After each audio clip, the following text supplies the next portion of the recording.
Doubt शुरू करते हैं बेटा एनसीईआरटी से। लास्ट टाइम मैंने रिलेशंस दिया था आपको करने के लिए। एग्जाम्पल्स में बोलिए कोई डाउट है तो। एग्जाम्पल्स में कोई डाउट? रिलेशंस में, रिलेशंस के एग्जाम्पल्स 1 2 3 में कोई डाउट? रिलेशन वन में कौन सा? पहला वाला। रिलेशन का example 1, let A be the set of all students of a boys school, show that relation. वो पहला वाला तो आ गया सर, यूनिवर्सल रिलेशन नहीं समझ आ रहा। पढ़ तो लो बेटा question. Sorry sir. R relation दिया हुआ है A comma B, R A is a sister of B. Empty relation होगा ये, because there is no only boys are there in this school, so no two kids, there can not be a sister of any brother in the school. R dash relation बोला A comma B, the difference between the heights of A and B is less than 3 metres. 3 metre कितना होता है बेटा? 300 centimetre. अगर 6 फुटा भी कोई होगा तो 180 सेंटीमीटर के आसपास हुआ वो, हाँ कि ना? तो दो बच्चों की हाइट का डिफरेंस या आप लगा लो करीब 9-10 फुट, उससे कम ही होगा ना, उससे ज्यादा डिफरेंस तो नहीं हो सकता ना दो बच्चों की हाइट का। तो सारे पेयर्स इसमें आ जाएंगे ना, हर बच्चों का पेयर आ जाएगा ना। Yes sir. तो बस फिर यूनिवर्सल रिलेशन, सारे एलिमेंट्स हो जाएंगे। सर मैंने खली जैसा बच्चा सोच लिया था। कौन सा? खली जैसा भी सोचा तब भी नहीं? खली जैसा सोच लेगा तब भी नहीं? अगर खली जैसा सोच रहा तो दूसरे को 2 सेंटीमीटर का बच्चा सोचेगा क्या? और बोलो बेटा एग्जाम्पल में और कोई? एग्जाम्पल में और कोई 6 तक कोई एग्जाम्पल में डाउट? 6 तक और कोई डाउट नहीं है किसी को? Third, L1 is perpendicular to L2।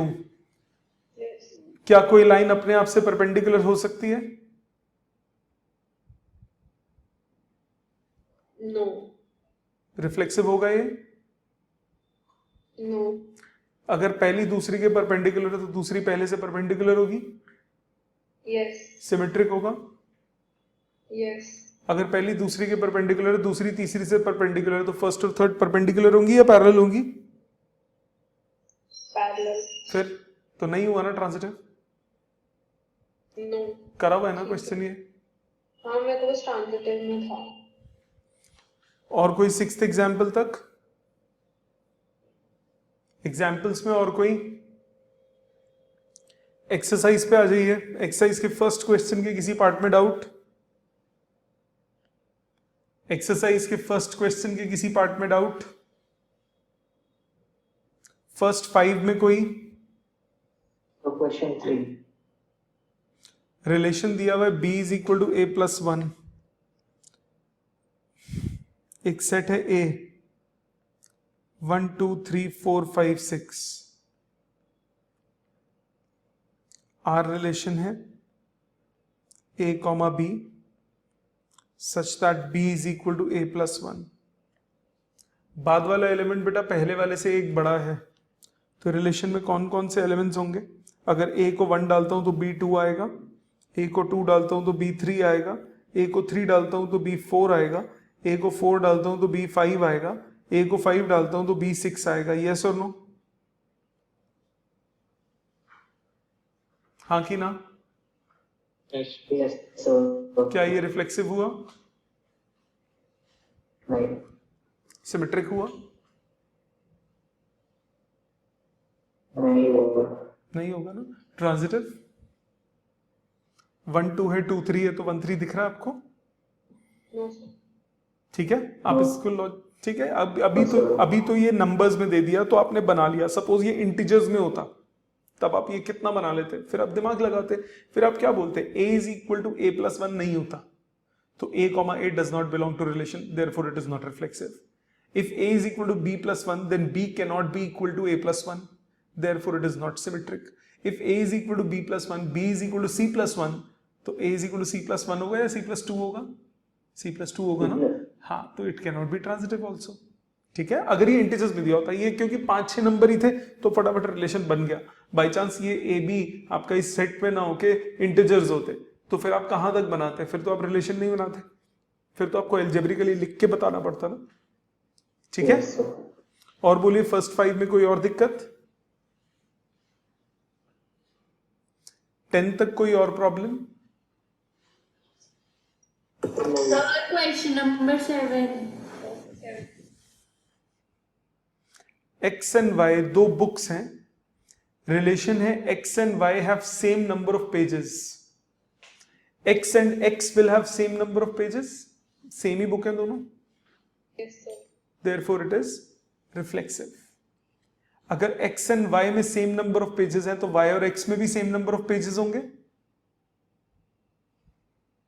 सृष्टि होंगे कि नहीं? Yes, sir, होंगे. हो गया सिमेट्रिक। अगर x और y में सेम नंबर ऑफ पेजेस हैं, y और z में सेम नंबर ऑफ पेजेस हैं, तो x और z में सेम होंगे ना? Yes, sir, हो मुझे गया ट्रांजिटिव में दिक्कत थी. कोई नहीं। और बोलिए 10 तक, 10th की जरूरत नहीं है, 10th फालतू का क्वेश्चन है। 9 तक और कोई पूछना है? 9 तक और कोई पूछना है? 9 तक किसी का डाउट? और 9th लिखा किसी ने चैट में, हाँ जी, किसी ने चैट में 9th लिखा।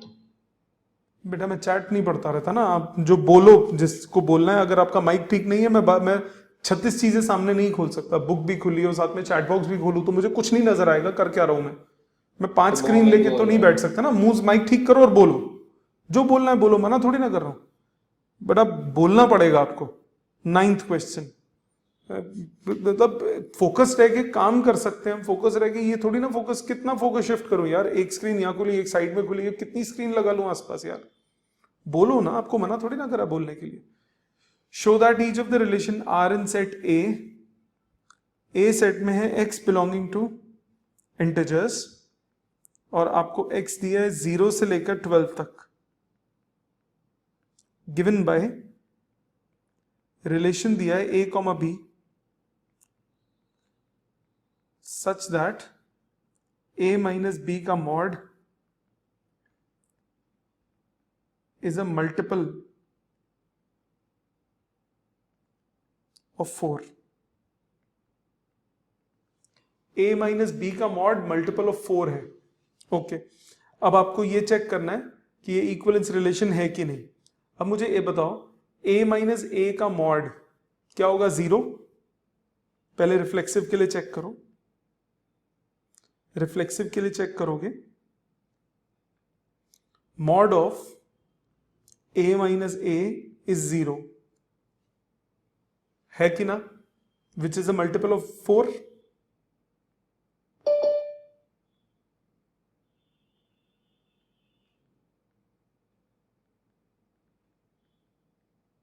फोर का मल्टीपल है, 4 को 0 से मल्टीप्लाई करूं तो यही आता है ना, तो 4 का मल्टीपल है। therefore a comma a belongs to integer for all values of a comma a belongs to relation for all values of a belonging to integers। इसी तरह therefore reflexive। सिमेट्रिक पे आओ,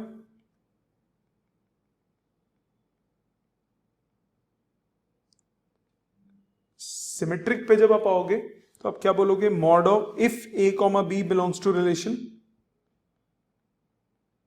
implies mod of a minus b is a multiple of 4। इसका मतलब mod of a minus B को आप 4 times x लिख सकते हो, 4 टाइम्स समथिंग, x ना लिखो क्योंकि x ऊपर यूज कर रहे हो, 4 टाइम्स m लिख लो। Mod of a minus B को 4 टाइम्स m लिख सकते हो, तो माइनस अगर कॉमन लो मॉड में तो फर्क पड़ता नहीं, ये भी 4 टाइम्स m होगा, मतलब b comma a belongs to relation for all values of A B belonging to capital A लिखना चाहिए, z नहीं, क्योंकि इंटीजर सिर्फ 0 से 12 तक लेने। तीसरे पे आ जाते हैं for transitive.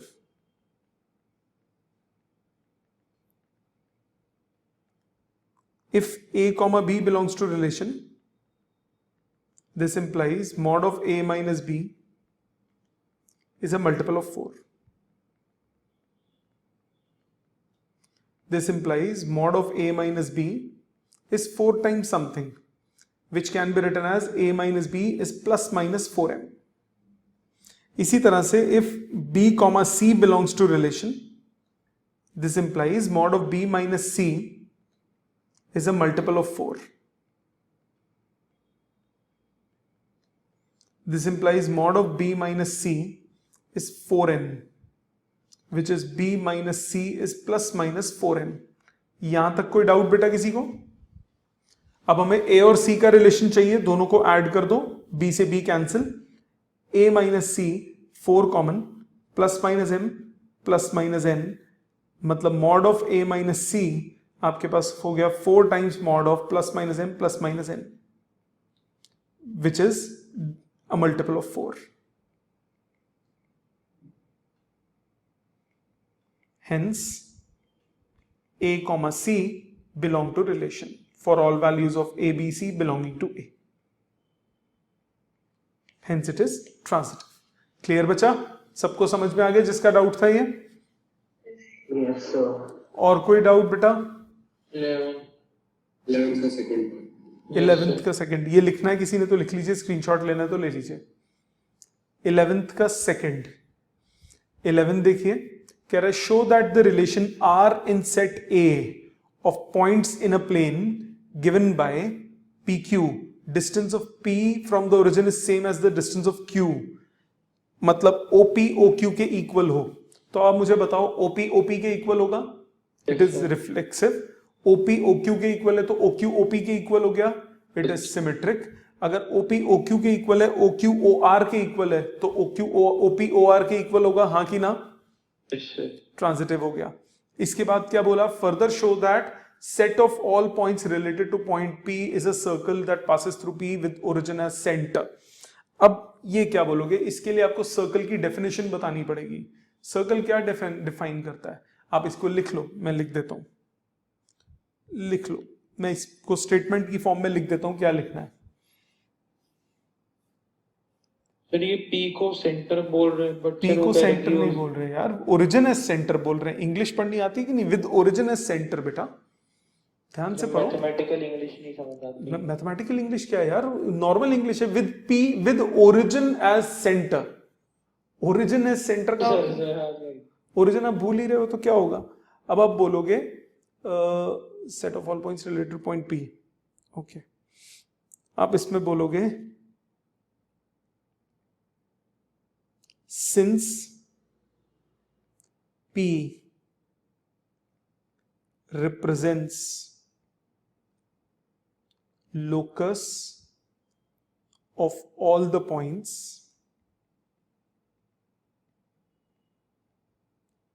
which are at same distance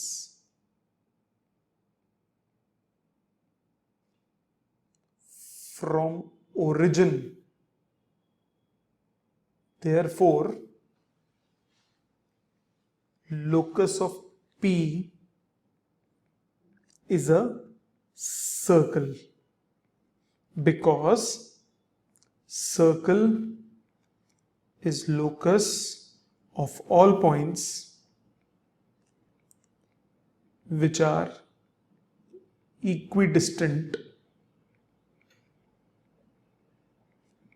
from center of circle। ठीक है बेटा? सर्कल क्या होता है? सर्कल एक ऐसा शेप है, ये सर्कल है। सर्कल क्या होता है? जितने भी पॉइंट्स, आप कोई भी पॉइंट ले लो, सेंटर से सब सेम डिस्टेंस पे है। तो ये P पॉइंट है, ये Q पॉइंट है, ये R पॉइंट है, ये सब डिस्टेंस अगर बराबर बराबर है तो ये सारे पॉइंट्स का ग्रुप क्या कहलाएगा? सर्कल कहलाएगा कि नहीं कहलाएगा? ठीक है, और बोलिए 14 तक। सर 14 का सेकंड पार्ट। उससे पहले कोई? 12 का सेकंड पार्ट। टीव, कोई बात, दिमाग तुम बिल्कुल, फर्स्ट पार्ट तो हो गया होगा। Yes sir. आपको 3 राइट ट्राइंगल्स बोल रहा है, एक की साइड है 3 4 5, दूसरे की 5 12 13, तीसरे की 6 8 10। T1 T2 T3 में से रिलेटेड कौन सा है? रिलेशन के लिए क्या बोला उसने? सिमिलर ट्राइंगल्स होने चाहिए। ट्राइंगल सिमिलर कौन से होते हैं? जिनकी साइड्स प्रोपोर्शन में होती है, हाँ कि ना? तो T1 और T3 की साइड्स प्रोपोर्शन में है ना, डबल है ना एक दूसरे की। So T1 and T3 are related to each other. ठीक है, बस सर इतना था। तो और क्या करेगा? उसमें जो बोला वही करना, कहानियां थोड़ी ना लिखनी है। उसने बोला which are related, T1 T2 T3 में से कौन से रिलेटेड है, और उसने रिलेशन क्या डिफाइन किया हुआ है? रिलेशन डिफाइन किया हुआ है triangles must be similar. So T1 and T3 are similar, therefore T1 and T3 are related to each other. That's it. ठीक है तो मतलब पुराने कॉन्सेप्ट की प्रॉपर्टी याद करनी पड़ेगी बेटे, तो मैथ्स है, अब उसमें भूलने से तो कुछ नहीं होता। अब आप बचपन में एडिशन की थी वो भूल जाओ, आगे 12th तक होगी थोड़ी ना कुछ मैथ्स में। Yes sir. कंटिन्यू होती है मैथ्स, कभी भी ऐसे नहीं होती कि आपने हर साल बिल्कुल नया ब्रांड न्यू पढ़ रहे हो तो पुराना यूज नहीं होगा, वो तो हर साल यूज होना ही होना है। 14 तक और कोई? 14th का second part, let L be the set of the lines xy in xy plane and R is a relation in L defined as R is equal to L1 comma L2 where L1 is parallel to L2। ये part तो हो गया होगा I guess, इसमें तो किसी को doubt नहीं है ना, L1 parallel to L2 में। Okay, find the set of lines related to y equal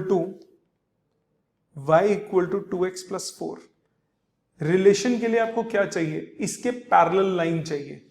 अगर ये line y is equal to 2x plus 4 है तो इसके पैरेलल लाइन जो होगी इन दोनों का स्लोप इक्वल होगा, यस और नो? Yes sir. इन दोनों का स्लोप इक्वल होगा, तो आप इसको y is equal to 2x plus c लिख सकते हो। ये दोनों पैरेलल लाइंस होंगी, c कुछ भी हो सकता है, कोई फर्क नहीं पड़ता। c can be any real number, these two represent parallel lines, with c can be any real number, isn't it? Slope has to be same। कोई भी दो लाइंस अगर पैरेलल होंगी तो उनके स्लोप्स इक्वल होने चाहिए, c से मतलब थोड़ी ना होता उसमें। ठीक है बेटा, समझ में आ गया? दिशा, धीरज, किसका डाउट था? जिसका डाउट था सबको क्लियर। 14th के बाद आ जाइए 15 16 तक, और कोई डाउट? 16 तक और कोई डाउट? सबको अच्छे से समझ में आ गया बेटा? ये सिमरप्रीत, समर्थ, हरजस, दिशा, धीरज, दिया, यस सर। किसी को कोई? अब एनसीईआरटी में तो कोई डाउट नहीं बचा। असाइनमेंट के लास्ट के 3-4 एग्जाम्पल्स रह गए थे जो डिस्कस नहीं हुए थे, अब उनके डाउट्स ले लेता हूं फिर आगे चलेंगे। असाइनमेंट में बोलिए एग्जाम्पल्स में आई गेस हमने 15 तक तो क्लास में ही हो गए थे, फिर उसके बाद 16th मैंने क्लास में करा दिया था, 17th क्लास में करा दिया था, 18th क्लास में करा दिया था, 19 के आगे डिस्कस नहीं हुए। 19 डाउट है क्या? है। एग्जाम्पल 19 पे आ जाइए, पेज 7। पेज 7, एग्जाम्पल 19 कह रहा है given a non empty set x, consider px which is a set of all the subsets of x। set of all the subsets क्या कहलाता है? पावर सेट होता है कि नहीं होता? पावर सेट होता है set of all the subsets। तो px आपको बोला set of all the subsets। Okay, defined हो रहे। Let r in px as follows। a b कोई भी दो एलिमेंट्स हैं, तो मतलब a और b जो होंगे वो सबसेट होंगे x के, हाँ कि ना? मतलब अगर a और b बिलोंग कर रहे हैं पावर सेट को, अगर a और b बिलोंग कर रहे हैं पावर सेट को, तो a x का सबसेट है और b भी x का सबसेट है, हाँ कि ना? b भी x का सबसेट है, क्योंकि पावर सेट में कौन से एलिमेंट्स होते हैं जो सबसेट्स है। फॉर एग्जांपल ले लेता हूं, शायद आपको सेट्स अगर ध्यान ना हो तो, a है 1 2, सॉरी x है 1 2, पावर सेट ऑफ x होगा x के सारे सबसेट्स, मतलब अकेला 1, अकेला 2, अकेला 1 2 और एम्प्टी सेट, ये इसके सबसेट होते हैं। ठीक है, सो अगर कोई एलिमेंट कोई एलिमेंट पावर सेट को बिलोंग कर रहा है, इसका मतलब वो क्या है, सेट का सबसेट है। आपको बोला A रिलेटेड टू B है, अगर A B का सबसेट है, A रिलेटेड टू B है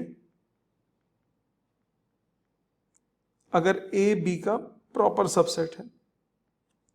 आपको बोल रहा है if R is an equivalence relation on Px और नॉट। अब A रिलेटेड टू B तब है जब A सबसेट है B का। Now every set is a subset of itself, होता है कि नहीं, होता है ना, क्या नाम था इसका, रिदम। तो A is a subset of A, which means A comma A belongs to relation for all values of A belonging to कौन सा, पावर सेट, हाँ कि ना, therefore it is reflexive। होगा बच्चे? अब एक और बात बताओ, अगर A related to B है, it means A is a subset of B. It means B cannot be a subset of A, isn't it? अगर A B का सबसेट है तो क्या B A का सबसेट होगा? B A का superset कहलाता है ना, सबसेट तो नहीं होता। Therefore B comma A does not belong to relation, therefore it is not symmetric। Clear बेटा? सबसेट का मतलब क्या होता है, A के सारे एलिमेंट्स B में कंटेन्ड है। इसी तरह ट्रांजिटिव के लिए अगर A कॉमा B रिलेटेड है, बिलोंग कर रहा है R को, मतलब A सबसेट है B का, and B comma C belong कर रहा है R को, मतलब B सबसेट है C का। इसका मतलब क्या हुआ, A सबसेट होगा C का, हाँ कि ना। A के सारे एलिमेंट्स B में है, B के सारे एलिमेंट्स C में, तो A के सारे एलिमेंट्स C में हुए कि ना हुए, मतलब A कॉमा C बिलोंग कर रहा है रिलेशन को।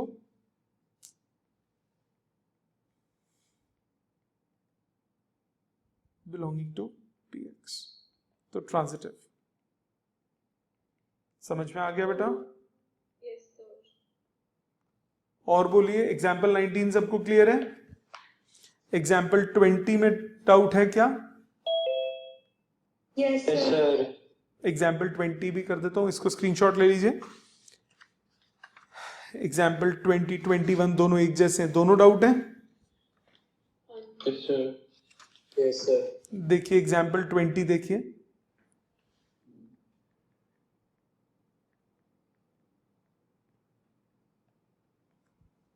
एग्जाम्पल 20 क्या कह रहा है, if R1 and R2 are equivalence relation on set A, show that R1 intersection R2 is also an equivalence relation. Okay, intersection में क्या लेना होता है, कॉमन एलिमेंट्स जो दोनों में हो, जो दोनों में हो पहले एक एक करके चेक करते हैं। रिफ्लेक्सिव के लिए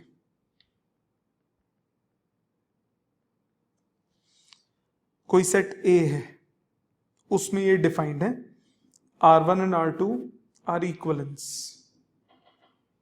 मतलब अगर A कॉमा A R1 में है, for all values of A belonging to capital A, because R1 क्या होगा, रिफ्लेक्सिव होगा, क्योंकि R1 क्या बोला हुआ है, इक्वलेंस रिलेशन बोला है, R1 रिफ्लेक्सिव है। Also A comma A R2 को भी बिलोंग करेगा, बिकॉज R2 भी क्या है, रिफ्लेक्सिव, हाँ कि ना, हाँ कि ना। Yes, sir. कोई चीज एक सेट में है, कोई चीज दूसरे में भी है, तो उनके इंटरसेक्शन में भी होगी ना, belongs to R1 intersection R2, therefore it is also reflexive। यहां तक क्लियर? रिफ्लेक्स इंटरसेक्शन का मतलब क्या होता है, जो दोनों में हो वो आंसर है। तो अगर A कॉमा A R1 में भी है, A कॉमा A R2 में भी है, तो R1 इंटरसेक्शन R2 में भी होगा, हाँ कि ना। इसी तरह से Yes, sir. सिमेट्रिक पे आओ, अगर सिमेट्रिक में क्या देखना होता है, ए बी। सो अगर a कॉमा बी R1 में है, इंटरसेक्शन देखना ना, अगर a comma B R1 intersection R2 में है, मतलब a कॉमा बी R1 में भी होगा and a comma B R2 में भी होगा कि नहीं? इंटरसेक्शन का मतलब क्या होता है, दोनों में होता है। इंटरसेक्शन का मतलब होता है एंड, और यूनियन का मतलब होता है और। a कॉमा बी R1 में है, इसका मतलब a comma B, b comma a R1 में होगा, R1 रिफ्लेक्सिव है। इसी तरह से b कॉमा a R2 में भी होगा, बिकॉज R2 इज रिफ्लेक्सिव। यहां तक कोई डाउट बेटा? अगर b कॉमा a R1 में है, b कॉमा a R2 में है, इसका मतलब b कॉमा a बिलोंग करेगा R1 इंटरसेक्शन R2 को, हाँ कि ना? यस और no? Yes, sir. Belonging to A. Therefore it is symmetric. यहां तक सबको समझ में आया? सेम काम ट्रांजिटिव पे करोगे। अगर A कॉमा C, अब उसमें क्या ट्रांजिटिव में क्या देखना होता है, ए बी बी सी। सो अगर एक ट्रांजिटिव देखते हैं, देखो इधर,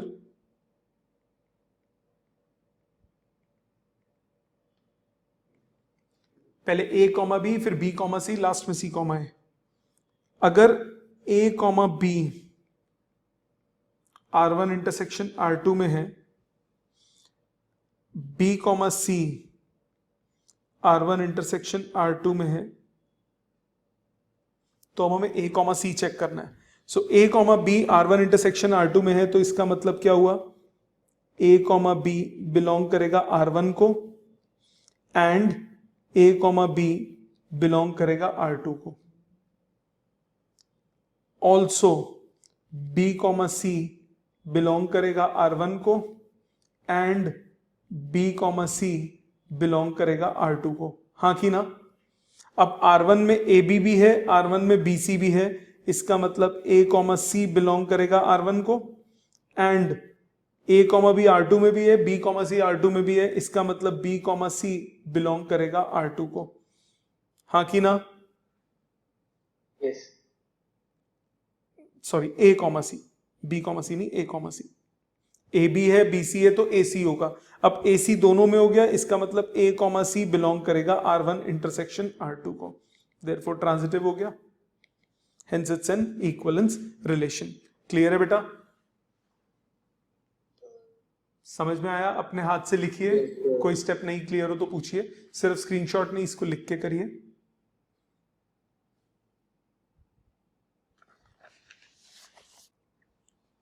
हो गया बेटा? सर सिमेट्रिक वाले पार्ट में आपने लिखा है R1 is equal to reflexive, उसमें सिमेट्रिक नहीं लिखेंगे? बेटे रिफ्लेक्सिव वाले में लिखा है, रिफ्लेक्सिव सिमेट्रिक वाले में तो सिमेट्रिक लिखा है। नहीं सर, आपने लिखा हुआ है उसमें। किस में? सर सेकंड में।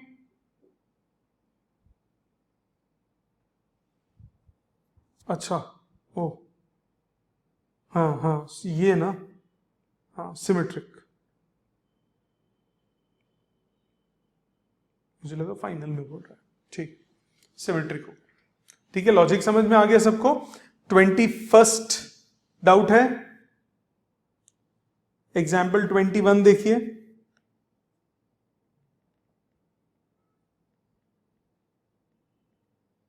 एग्जाम्पल 21 कह रहा है R1 and R2 are equal in relations on set A, show that R1 union R2 is reflexive symmetric but not transitive.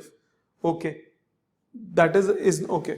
पहले रिफ्लेक्सिव के लिए देखते हैं। रिफ्लेक्सिव के लिए आपके पास अब ऊपर, यही ऊपर वाले जैसा क्वेश्चन है, इसी के सामने कर देता हूं ताकि स्टेप्स आपको समझ में आए क्या फर्क हो रहा है।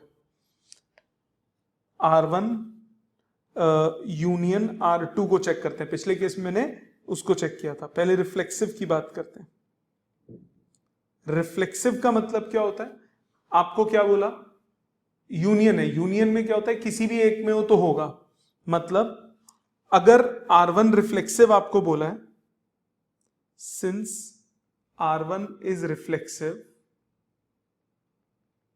क्योंकि R1 R2 दोनों इक्वलेंस हैं, therefore A, A belongs to R1 for all values of A belonging to capital A. Also, R2 is reflexive, therefore A, A belongs to R2 for all values of A belonging to capital A. Therefore, A, A belongs to R1 union R2 for all values of A belonging to capital A. Therefore, R1 union R2 is reflexive. यहां तक clear है बेटा?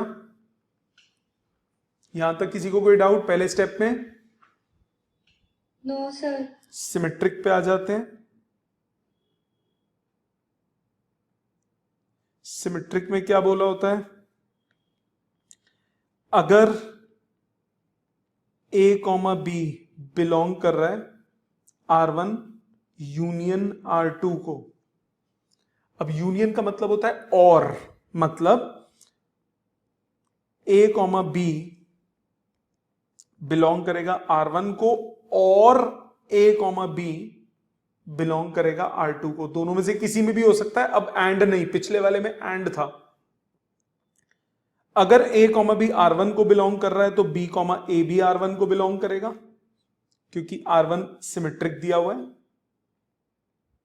इसी तरह से अगर A, B R2 को belong कर रहा है तो B, A R2 को बिलोंग करेगा, बिकॉज R2 सिमेट्रिक दिया हुआ है। तो या तो B, A R1 में होगा या B, A R2 में होगा। इन एनी सिचुएशन वो यूनियन में तो होगा ना। B, A belongs to R1 union R2.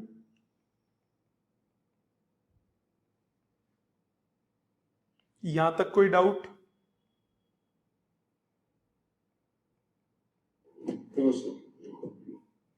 अब आ जाते हैं ट्रांजिटिव पे।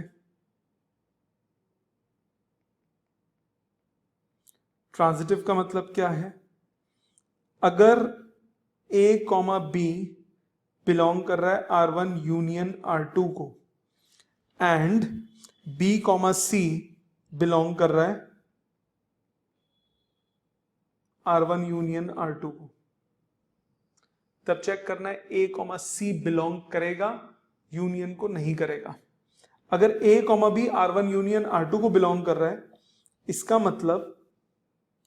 मतलब हुआ A, B बिलोंग करेगा R1 को और A, B बिलोंग करेगा R2 को, एंड B, C बिलोंग करेगा R1 को और B, C बिलोंग करेगा R2 को।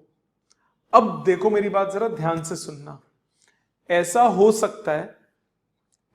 सकता है कि R1, अब देखो एंड वाली सिचुएशन है। पिछले वाले में एंड था सब कुछ, तो ये सब के सब इकट्ठे हो गए थे। अब इस सिचुएशन में एंड नहीं है। ऐसा हो सकता है कि A, B R1 में हो, B, C दूसरे में हो, तो वो कैसे लोगे आप? वो तो नहीं ले सकते ना आप उसमें ट्रांजिटिव में। तो इसके लिए आप एग्जाम्पल सोचो। पहले ये दोनों कॉपी करो, फिर इसका एग्जाम्पल मैं सोचवाता हूं। भी पहले कॉपी कर लो प्लीज, अपने हाथ से लिखो, फिर ट्रांजिटिव का एग्जाम्पल मैं सोचवाता हूं। करो यहां तक कॉपी पहले।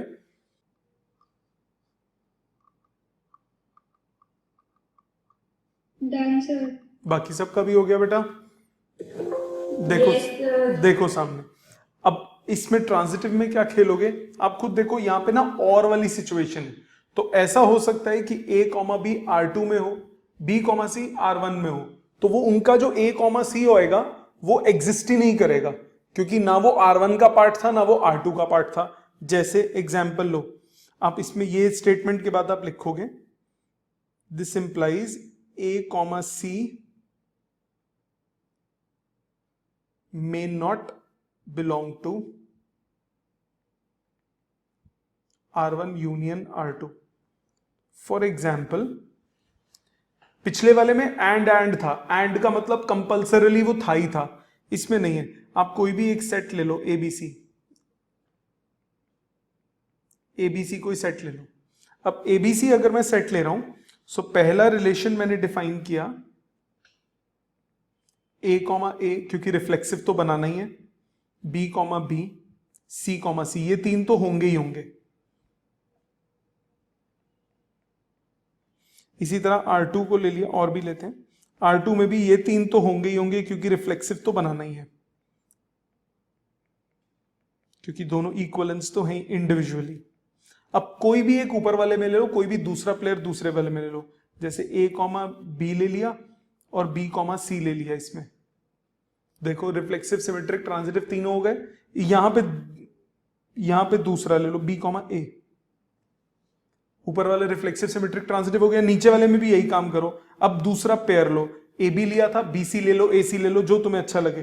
तो A, C ले लेते हैं, C, A हो गया। इंडिविजुअली दोनों है। जब आप R1 यूनियन R2 करोगे तब देखो A, B ऊपर वाले में, C, A नीचे वाले में।